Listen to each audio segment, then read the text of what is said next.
దేవుడు మళ్ళీ అనుకున్నాడు, ప్రాణం పోయినా పర్వాలేదు కానీ నేను మాత్రం వాళ్ళతో యుద్ధం చేయాలి అనుకున్నాడు. తన లాస్ట్ కోరిక దేవుడు నెరవేర్చాడు. హల్లెలూయా. అందుకే ఇక్కడ నీ బలము స్త్రీకి ఏకము, రాజును నశింపజేయన స్త్రీలతో సావాసం చేయకము, ద్రాక్షరసం తాగుట. ఎలా కనపడుతుంది అంటే తన దీపం తను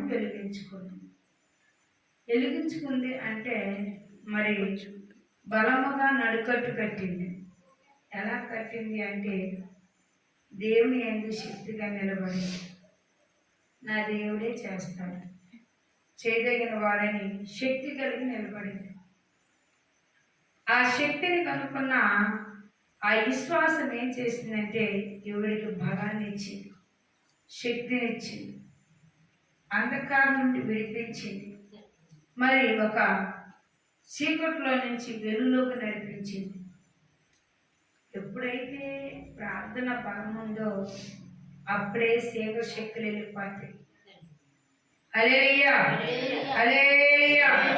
అందుకే ప్రియుల వాక్యం సెలవిస్తుంది, రాత్రి వేళ ఆమె దీపం ఆరిపోలేదట.